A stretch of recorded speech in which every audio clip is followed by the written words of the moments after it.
empezar con esta formación en lo que es grafología histórica. Lo primero que vamos a destacar es las diferencias por ahí con un análisis común de grafología. La diferencia radica en el entorno, la diferencia radica en el útil escritor, la diferencia es en el modelo escritural de la época. Entonces, a la hora de hacer un análisis es extremadamente importante poder ubicar no solo al personaje histórico que se va a analizar o al grupo que se va a analizar, sino el poder hacer una línea del tiempo del autor y en esa misma línea del tiempo las muestras escriturales que tengamos. Luego vamos a ver que vamos a priorizar las fuentes primarias de escritura que tengamos de esa persona, las vamos a priorizar y las podemos poner con otro color, o sea, hacer una línea del tiempo de la vida del sujeto, ¿no? La historia de ese individuo, y del lado de arriba marcar las fechas o momentos donde tenemos la escritura, si es una fuente primaria. Y en la parte de abajo, las que son de fuente secundaria. Lo vamos a ver ahora, cuáles son las de fuente primaria, que principalmente son cartas, diarios, escritos donde está confirmado y asegurado que es del autor dentro de determinado contexto, y las secundarias son interpretaciones de otros colegas o de otros individuos que hablan de esa persona. ¿Se usan? Sí, pero se toman como la interpretación de un individuo sobre otro. Y nosotros queremos hacer un producto que sea nuestro. Entonces tiene que ser separado las fuentes primarias, que son las del autor, y por el otro lado las fuentes secundarias, que son las cosas que otras personas han hecho de ese autor. En grafología podría ser un análisis grafológico de otro colega de este mismo personaje. O puede ser la biografía inédita de ese personaje que estamos analizando, pero desde la visión subjetiva de otro individuo, que también puede ser marcada desde qué área de la ciencia lo ve. No es lo mismo un sociólogo analizando a una persona que un psicólogo social analizando a una persona, que un psicoanalista analizando a una persona, ¿no? Entonces también hay que tener en cuenta cuáles son las bases de quién es ese autor que está haciendo la biografía de ese personaje y de dónde viene, que acá está lo importante de que es una fuente secundaria. La vamos a usar, pero vamos a dejar en claro también la información de quien lo analizó, ¿no? Desde qué rama de la ciencia, desde qué rama del conocimiento, desde qué técnica o qué utilidad tenía para ese autor analizar esa persona. Lo tenemos que aclarar, porque no es nuestro. Bien.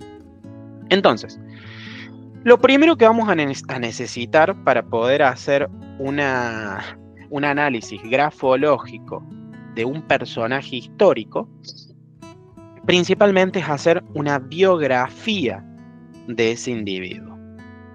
Esa biografía nos va a servir para muchas cosas, principalmente para contextualizar la muestra escritural. ¿Podemos usar más de una muestra escritural? Desde ya que sí, pero también tenemos que elegir cuál va a ser la principal. Esto quiere decir, por ahí tengo 20 firmas. ¿Las puedo agregar a las 20 firmas en el trabajo que voy a hacer? Pero más que bienvenido, desde ya que sí. Ahora, ¿cuál es la principal? ¿Cuál va a ser el momento que voy a tomar como crítico de ese personaje histórico? ¿En qué momento lo voy a ubicar? ¿Por qué quiero ese momento y no otro? ¿No? Capaz puede ser la última firma que se tenga de ese individuo, o capaz que sea la firma en un momento determinado de la historia que fue sumamente relevante para esa persona. ¿Bien? Entonces, lo primero que vamos a ver ahora es cómo hacer esto de la biografía. Principalmente, la biografía histórica, que es la que vamos a usar en este contexto, es un género que a la vez es de investigación y por otro lado es un tipo específico de escritura, o sea, un tipo específico de tono de escritura, que es el tono biográfico, donde vamos a tratar de dejar en claro todos esos momentos donde el sujeto tenemos registros de su existencia, ¿no? Entonces, principalmente esta biografía histórica está centrada en la vida del individuo pero no de forma aislada, sino contextualizándolo dentro de los eventos y las estructuras de su época. A diferencia de una narración de vida, que esto puede ser estudiar a un pariente, que acá tenemos diferencias, ¿no? Una biografía histórica sería un individuo, un personaje que ha dejado una marca en la historia. Y una narración de vida es una persona que dejó obviamente una marca en la familia o en personas como muy cercanas, y lo analizamos desde ese lugar, ¿no? Esa persona importante dentro de su vida. En este caso, la histórica o la biografía histórica es mucho más abarcativa. ¿Bien? Este enfoque lo que va a buscar es comprender a la Enforma como moldeada por su tiempo y a su vez cómo sus acciones y decisiones y legado influyeron en el curso de la historia. Esto sería la biografía histórica. A diferencia de una narración de vida que en realidad estamos viendo al revés, cómo una persona fue moldeada por el tiempo y el entorno. Y muchas veces no pudo hacer cambios en la historia, pero porque no nos estamos enfocando en eso. Estamos viendo lo que pudo hacer la persona con la vida que le tocó. Eso sería una narración de vida. En el otro caso, en una narración histórica, vemos cómo hizo lo que hizo con la vida que tuvo y qué marcas dejó en la historia, ya sea del tipo que sea. ¿Bien? Lo primero que vamos a poder hablar de esta biografía histórica tiene que ver con cuál es la definición, que la trabajamos recién, y cuáles son los objetivos de una biografía histórica. Principalmente vamos a tratar en ese proceso de comprender al individuo, analizar cuáles fueron sus motivaciones, qué personalidad tiene, qué decisiones tomó en determinados contextos. Después, lo que buscamos también a través de una biografía histórica es humanizar al individuo, que no sea un dato más en la historia, ¿no?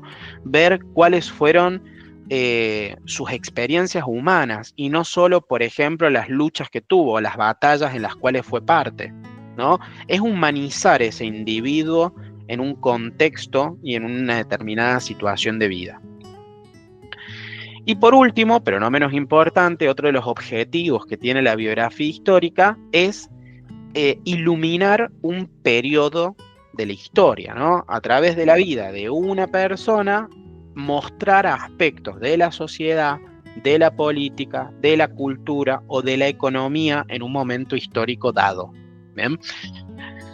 Es como poder aún tener más información y más humana y más terrenal de qué es lo que ocurría en ese momento histórico, en todo lo que estaba pasando en un mundo, en ese mundo que tiene, en esa cosmovisión que tiene el individuo en el lugar donde estaba presente. Ahora, dentro de esto, que acá tiene que ver con la relevancia, nos va a permitir unir el relato individual de una persona con el relato colectivo de una cultura o de una sociedad, que a veces va a ir en concordancia y a veces no. Y esto es muy importante cuando más adelante veamos cómo vamos a manejar ciertas situaciones que sean contradictorias, ¿no? Que también es importante tenerlas en cuenta en esta biografía histórica. Dentro de esto, existe una relación entre la vida de un individuo y el gran relato histórico. Cuando hablamos del gran relato histórico, estamos hablando de la historia universal, ¿no? Estamos hablando de lo que se conoce a nivel general de determinada época, de determinado contexto, de determinada situación. Pero a su vez vamos a ver al sujeto desde dos lugares en esta biografía histórica, que acá también se marca la diferencia entre la biografía de un individuo que hablábamos antes. Dame un segundo, voy a volver para atrás. Acá vamos a ver la diferencia entre una narración de vida y una biografía histórica. Principalmente porque por un lado vamos a ver a nuestro personaje como un producto del tiempo y el espacio, que eso lo tiene en común con la historia de vida, pero a su vez también tenemos que verlo como un individuo que generó un cambio. ¿Bien? O sea, ¿qué aportes hizo a la historia este personaje? Que acá viene la gran diferencia entre una historia de vida y un análisis biográfico histórico. Ver al sujeto moldeado por el tiempo-espacio, pero a su vez cómo el sujeto generó un impacto en el tiempo-espacio en el cual estaba inmerso. E incluso a veces hasta el día de hoy, ¿no? Entonces, que esa es la diferencia entre estudiar a un tío, ¿no? O estudiar a un bisabuelo, que ahí nos vamos a enfocar cómo el tiempo y el espacio moldeó lo que ese sujeto vivió. Pero no lo vamos a ver como un agente de cambio dentro de la historia. Los dos procesos son válidos, desde ya que sí, pero tienen esa gran diferencia. En la biografía histórica voy a ver cómo el espacio-tiempo afectó al individuo y cómo el individuo afectó al tiempo-espacio en el cual estaba inmerso. ¿Ya?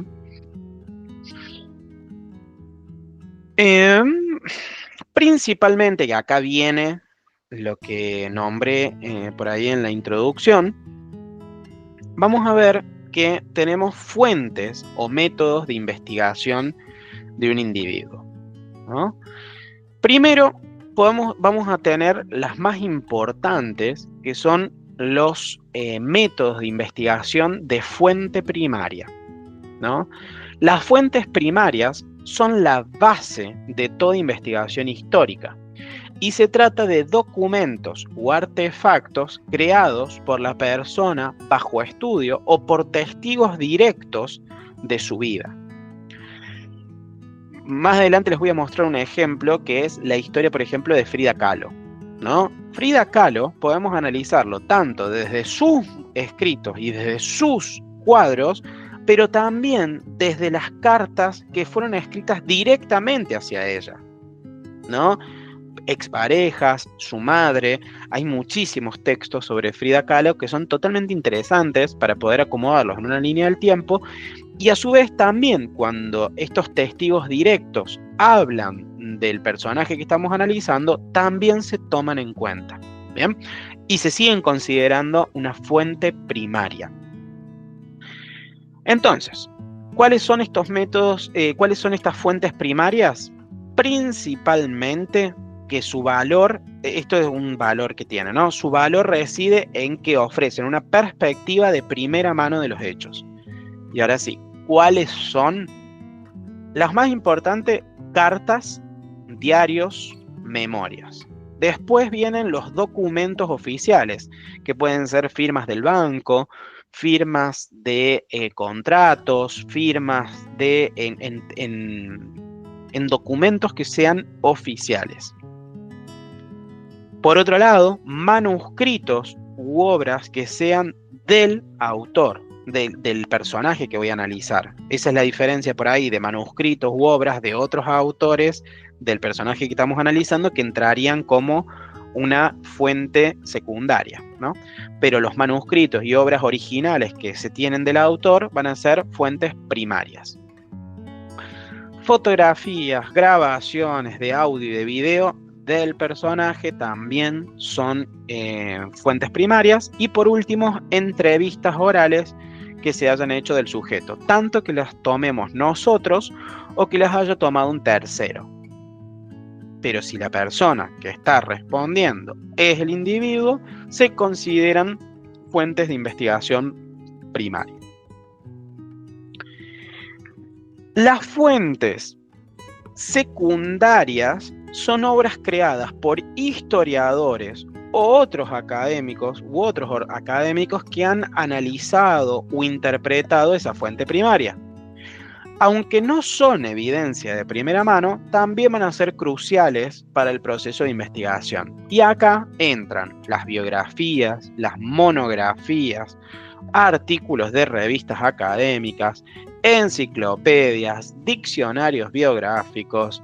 También entran acá todas las biografías no autorizadas ¿no? Que después hay que contrastarlo, obviamente, con las fuentes primarias para darles aún mayor validez.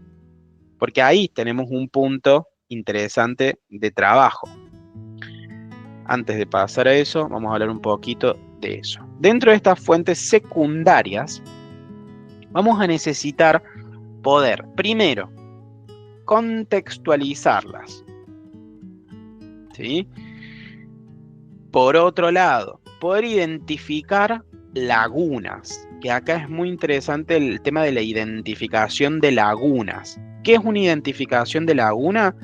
Son periodos de tiempo donde no hay información, donde hay dudas de qué ocurrió, que ahí es un gran lugar para poder trabajar, porque ahí van a aparecer las preguntas sin respuestas o las áreas inexploradas de un individuo, ¿no?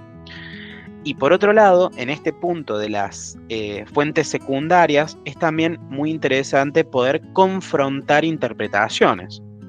Tengo una biografía que dice que y este otro autor dice exactamente lo opuesto. Son fuentes secundarias, las voy a contrastar y voy a usar la mayor cantidad de información, no para ver cuál de los dos tiene razón, sino que los voy a poner como punto de partida y ver si se corroboran, sobre todo con las fuentes primarias. No es desde nuestra subjetividad que vamos a estar de acuerdo o no, sino con la mayor cantidad de elementos, sí, con nuestro objeto de estudio, que va a ser la muestra de escritura. Ahora, para hacer la biografía, estas fuentes, cuando son secundarias, lo que se trata es de contrastarlas con las primarias, que las primarias son las que no tenemos duda que son del autor, porque las dijo el autor, ¿sí? Eso con las fuentes primarias y secundarias. Principalmente nosotros, desde la grafología histórica, vamos a trabajar con cartas, que de hecho tenemos un módulo teórico práctico, que es análisis de carta. Los diarios personales e íntimos, que hay que tener en cuenta si el sujeto lo escribía para sí mismo, obviamente, o si iba dirigido para sí mismo o para otra persona, que eso tiene que ver con otros tipos de escritos. Por ejemplo, las cartas que le escribía a la madre no eran las mismas que las cartas que le escribía a sus parejas, Frida Kahlo, pero porque también hay un contenido emocional. Entonces también es importante saber hacia quién va dirigido. Y si tenemos que elegir, siempre vamos a elegir las muestras de escrituras que sean para sí mismo.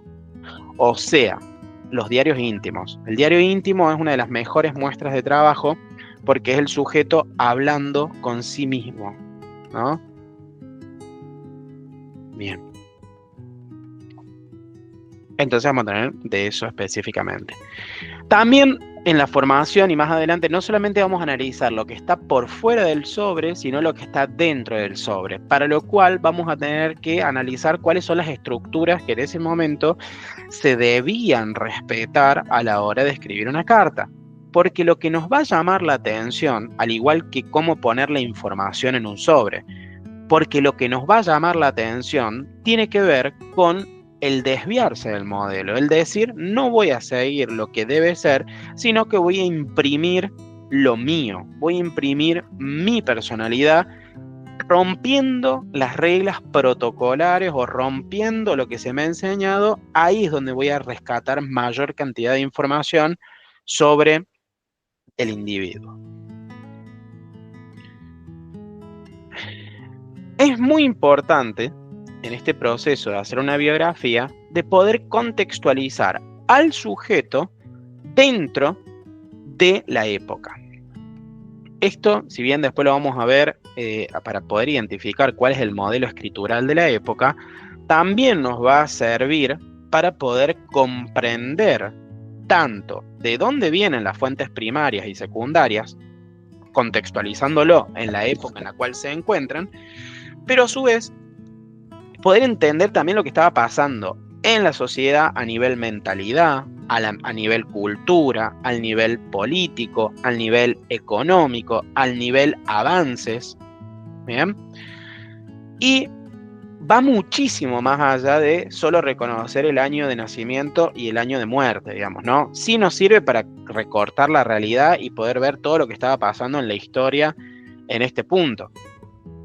Que acá volvemos a lo mismo que siempre voy a decir, la inteligencia artificial viene a dar una manito, porque por ahí podemos decir, entre tal año y tal otro año, en este contexto histórico, aportame la mayor cantidad de información sobre la mentalidad de la época, sobre la cultura de este espacio, la política que estaba en esos años, la economía, qué estaba ocurriendo, ¿sí?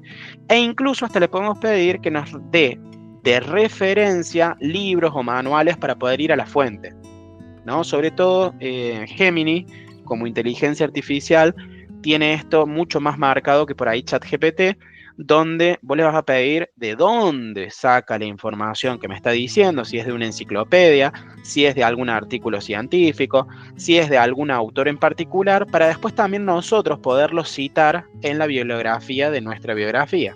¿Bien?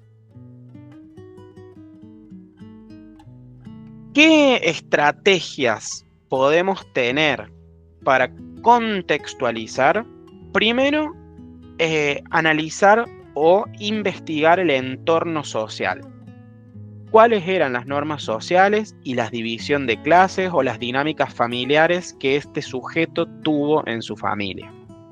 O sea, investigar el entorno social de ese personaje.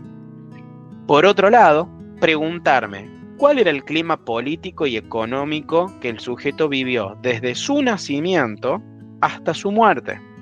¿Qué guerras, qué movimientos políticos había en la época, qué crisis económicas estaban ocurriendo? Porque la verdad que siempre hay una crisis económica. En algún lado del mundo, en algún año, siempre hay una crisis económica. Más todavía si van a estudiar personajes argentinos. Es descubrir cuál es la que vivió ese personaje. ¿Y qué oportunidades o limitaciones tenía nuestro personaje histórico en relación a eso que estaba ocurriendo en la sociedad? Y por último, explorar el ambiente cultural e intelectual. ¿Cuáles eran las ideas filosóficas de la época? ¿Qué movimientos artísticos existían? ¿Qué avances científicos se habían logrado? ¿Se comunicaban principalmente por carta o ya existía el teléfono? ¿Cuál era la forma de transporte? ¿Qué posibilidades económicas tenía nuestro personaje? Y acá, ¿por qué hacemos esto?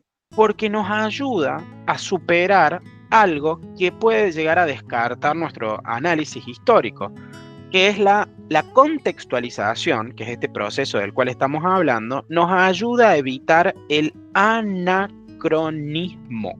Anacronismo. Es decir, juzgar al personaje con los valores del día de hoy, que es lo que más cuesta en una biografía. El poder despojarnos de los valores actuales o los puntos de vista o los marcos de referencia que tiene el investigador, se supera logrando justamente la contextualización de ese individuo. Si eso no está, nuestra bibliografía puede caer en la falla del anacronismo.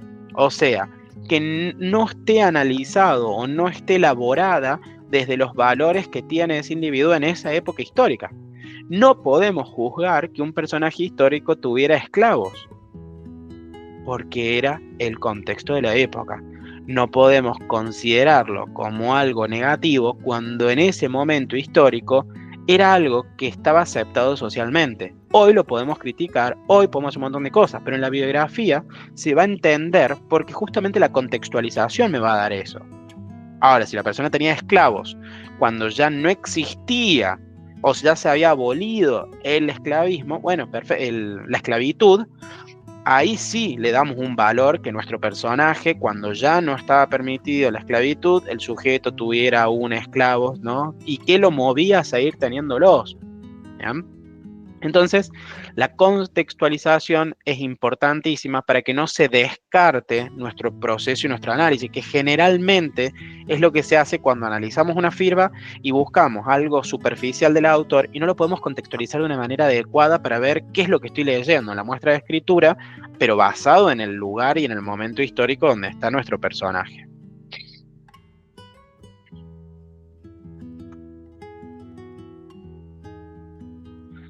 Por otro lado, vamos a tener, que acá ya hemos avanzado en nuestro trabajo, que tiene que ver con el análisis y la narrativa que vamos a usar. El análisis y la narrativa son los pasos finales y culminantes de la investigación biográfica. es la fase en la que el biógrafo transforma la masa de datos recopilados, tanto de fuentes primarias como secundarias, en una historia coherente y significativa. No se trata solo de relatar los eventos, sino de interpretarlos, de encontrar el significado de la vida del sujeto y de presentarlo de una manera convincente y atractiva para el lector. Que acá es el punto cuando empezamos a escribir. Principalmente para poder lograr este análisis y esta narrativa, vamos con cómo hacer la elaboración de una cronología, que es algo básico para luego poder hacer la narrativa. La elaboración de una cronología es el primer paso para poder estructurar la narrativa. Y lo que significa principalmente es organizar todos los datos, todos los hechos, todo lo que yo tenga en un formato claro, ¿no? Organizado. Pueden ser ítems, puede ser una línea del tiempo, puede ser organizar en una línea del tiempo sería lo adecuado y lo ideal. Ahora, también puede ser escrito, año tal y todo lo que tengo de ese año. Más descriptivo, más escrito. Y dentro de eso ir anotando e incorporando las fuentes primarias y las fuentes secundarias. O sea, no solamente es organizar una línea del tiempo o una estructura temporal, sino ubicar todo lo que tengo. Bueno, ¿cuándo salió esta biografía? ¿En el 2001 o en el 2008? ¿Cuándo surgió este texto inédito? ¿En tal año o en tal otro? ¿Y de qué año es? ¿No? Es organizar todas las fuentes primarias y secundarias en relación a las fuentes primarias del individuo. Una de las cosas que tenemos que tener en cuenta cuando hacemos la cronología es eso, ¿no? Unir, ya sea en una línea del tiempo o en un texto donde esté bien detallado años y fechas, pero por otro lado también tenemos que hacer un análisis de la psicología y de las motivaciones del personaje. Principalmente en este punto tenemos que identificar, en cuanto a las motivaciones, qué impulsó al sujeto, cuáles fueron las ambiciones, cuáles fueron las ideologías, cuál fue el amor de su vida, cuál fue el miedo, cuál fue la búsqueda de reconocimiento que buscaba. Esto generalmente se logra a través de cartas, de diarios o de decisiones que el personaje tomó. Para comprender la psicología de nuestro personaje, hay que ver también cómo fue evolucionando la personalidad del sujeto a lo largo de su vida. ¿Qué experiencias tuvo en la infancia? ¿Qué experiencias tuvieron en la juventud que moldearon su carácter? Este análisis, aunque no va a ser clínico, va a ayudar a tener un retrato psicológico creíble y humanizado de nuestro personaje. Este proceso va a requerir una lectura atenta, concisa y concreta, sobre todo de las fuentes primarias, que después se pueden constatar con las secundarias. Pero para poder armar las motivaciones y la psicología del personaje, nuestro primer lugar donde vamos a ir a buscarlo va a ser sí o sí en lo que es las fuentes primarias. Luego, bueno, esto es un poquito lo que les decía recién, el análisis de la psicología y las motivaciones del personaje. El análisis de la psicología y las motivaciones del personaje es lo que transforma una simple cronología de eventos en una biografía histórica convincente y profunda. Es el proceso de ir más allá de los hechos externos para explorar el mundo interior del individuo. Sus creencias, miedos, ambiciones, contradicciones y los impulsos que lo llevaron a actuar como lo hizo. Este análisis le da vida al sujeto de estudio, permitiendo al lector entenderlo no solo como una figura histórica, sino como un ser humano complejo. ¿Qué tenemos que tener en cuenta principalmente dentro del análisis psicológico? Aparte de esto que hablábamos recién de las motivaciones y de la psicología del participante, del personaje. Bueno, principalmente vamos a identificar cuáles fueron sus fuerzas impulsoras. qué es una fuente impulsora? ¿Qué lo motivaba al personaje? Era el poder, era el reconocimiento, era una causa ideológica, era el amor, era el resentimiento. Todas estas son fuerzas que moldean el accionar de una persona. Y esto solo se va a lograr, o principalmente se logra a través de la lectura de las fuentes primarias, principalmente lo que son cartas y diarios, donde ahí el sujeto se va a mostrar de una manera más honesta en cuanto a sus sentimientos y aspiraciones. Por otro lado, hay que rastrear la evolución de la personalidad. Esto se va a lograr a través de información sobre las experiencias que tuvo en la infancia, qué éxitos logró, qué fracasos tuvo, qué eventos históricos lo moldearon, si tuvo crisis en la temprana edad, si después eso lo logra superar o si no. Después, cómo se va a manejar las contradicciones. No todas las personas son totalmente coherentes, como para decir, igual eso es una forma linda de decirlo, pero no todos somos coherentes con lo que pensamos, sentimos y hacemos en algunos puntos. No en todos, pero a veces tenemos incoherencias. En este punto es importante ver y comprender que la persona que analizamos puede ser a la vez un genio creativo, pero a la vez también un déspota.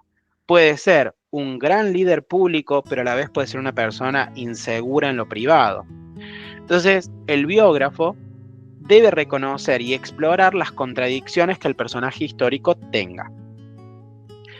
Y por último, pero no menos importante, conectar todo esto que estamos diciendo de la psicología del personaje, relacionarlo con el tiempo-espacio en el cual se encuentra, en el contexto histórico. Por ejemplo, las motivaciones de un político en la era de la Guerra Fría van a estar moldeadas por el miedo al comunismo, mientras que las de una artista renacentista van a estar influenciadas por las ideas humanistas o los ideales humanistas. Entonces, es sumamente importante para poder darle un alma a nuestra biografía, tener en cuenta todos estos ítems. Ahora, para ir cerrando, vamos a ver que también debemos evaluar, que esto es clave para diferenciar entre una biografía histórica y un análisis de vida de una persona. Tenemos que ver cuál fue el impacto, ¿no?, que tuvo el individuo en la historia. ¿Es un impacto de corta o larga duración? ¿Cuál fue?, ¿no? Por otro lado, ¿cómo fue que esa figura, o cómo fue realmente una figura que reflejó su tiempo o lo transformó? Quiere decir, ese sujeto era coherente con los valores o lo que se esperaba de él desde su rol y desde su lugar, o fue una persona que fue en contra de lo que se esperaba o lo que se pretendía dependiendo del rol que tuvo. ¿Y cuál fue la percepción que tenía la sociedad sobre ese individuo? También nos interesa. Y por último, pero no menos importante, ¿cuál fue el legado? Si decíamos que tuvo un impacto de corta duración, bueno, ¿cuál fue? Y si fue de larga duración, ¿cuál fue? Donde ahí marcamos qué dejó a la historia y a la cultura este individuo. Para poder integrar todo lo que hemos hablado y trabajado en este encuentro, al final del manual número 1, vamos a encontrar una actividad que se llama mini biografía de una figura histórica local, donde vamos a enfocarnos en este proceso de poder buscar una figura que esté cerca de nosotros para poder estar cerca tanto de fuentes primarias como fuentes secundarias y poder aplicar esto de elegir un personaje, investigarlo desde una biografía histórica, diferenciar fuentes primarias de fuentes secundarias, poder contextualizar a ese personaje que vamos a analizar y redactar una narrativa, ¿no?, elaborando primero la cronología y luego la redacción del texto. Esa redacción va a tener un título, una introducción, la investigación que ustedes hicieron de fuentes primarias y secundarias, el desarrollo biográfico, que sería la narrativa histórica, y por último, el análisis de sus motivaciones y el impacto que tuvo el individuo en la historia. Todo esto lo van a encontrar al final del primer manual. Por cualquier duda, mandan un mail.